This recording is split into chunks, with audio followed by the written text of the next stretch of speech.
right, so following up with this theme of rotation, I'm going to incorporate that into these modified push-ups, okay? So again, this kneeling modified is a fantastic way to develop your form on the push-up without the stress of like a hard regular push-up. And these are definitely still difficult to do, so. All right, so I'm going to borrow a little bit from the previous two phases, which teach isolation of those postural muscles. So I'm going to incorporate that to get a little rotation out of my shoulders. Because my hands are fixed, I don't have the freedom like with my feet in the air when I'm doing the other exercise to rotate in the air. Okay, so that would be a better technique to use for dumbbells or something if I was doing that. But I try to keep this program as bodyweight as possible so that we don't need any dumbbells at any point. All right, so I'm going to do it with my trunk. I'm going to tilt my rib cage up and down. So I haven't really practiced it yet, so I'm going to kind of test it out first, get my form down. But basically, I have to hold the halfway point of the push-up. So that part is still going on. So I'm going to round, right? So I'm basically on my head, tucking my feet like this. All right, good. So I'm squeezing my back as hard as I can. I'm pelvic tilting. All right, and then I'm going to go like that. All right. So I'm going to go ahead and break that up into 3 different holding positions. So position number 1 is going to be 10 seconds here.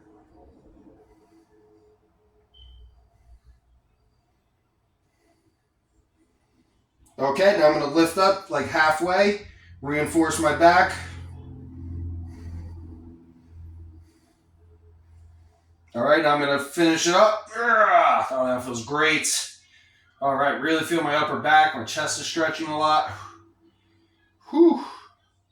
All right, bring my hands in a little bit. They're slipping. All right, at this point, I'm going to just push up.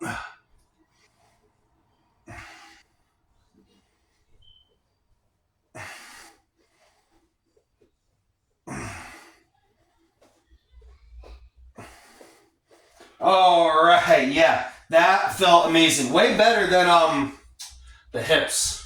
So even though those leg raises are a relatively easier exercise, I have way more imbalance in my lower half, and that's pretty much goes for everybody. This is the problem area in most people's cases. Tight lower back, tight hips.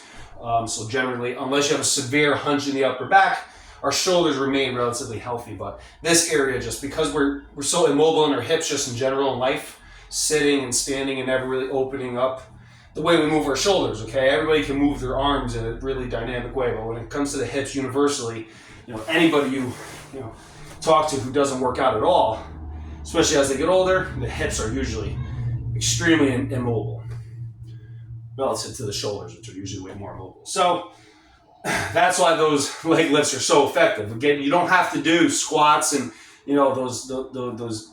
those knee hurting exercises to get a good leg workout in. This side laying stuff is all you really need. Okay, so looking at the time, I talked enough.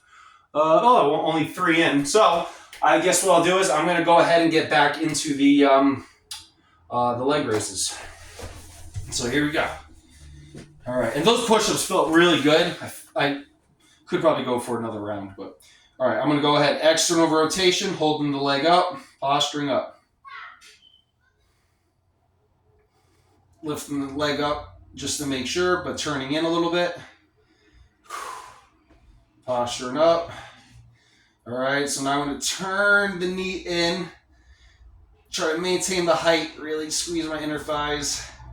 All right, I'm trying to turn my toe in. All right, now before I do my reps, I'll just get back to a neutral position. 1, 2, 3, 4, 6, 7, 8, 9, 10, 11, 12. Oh, okay, good. Second round, way easier. Way better. See, that first round is what we call a warm-up. I pretty much just consider this whole thing really a warm-up. That's all you're really doing. Because, typical workout is going to take you, an hour? So if you do this whole thing, again, I'm just committing myself to 15 minutes per workout. That's all I'm trying to do. 20 maybe, depending on how I set it up, but that's it. Less than an hour a week of training altogether. Which doesn't sound like a lot, but always practicing my posture. And when I compound the effort in my heavy weightlifting occasionally when I have the opportunity, you know, that then kind of spikes everything. You know, I'm able to accelerate my results and then retain them because, again, I never lose my form. All right, here we go, 15. That's a lie. I always lose my form, but I'm aware of it. I lost track. 9, 10, 11, 12, 13, 14. All right, so far, 2 rounds for the leg, 1 for the upper body. I'm not really concerned much with pushing myself a lot today. I'm just focused on how good it feels. So I'm going to take a little break from this, do 1 more set, and that'll be it for today.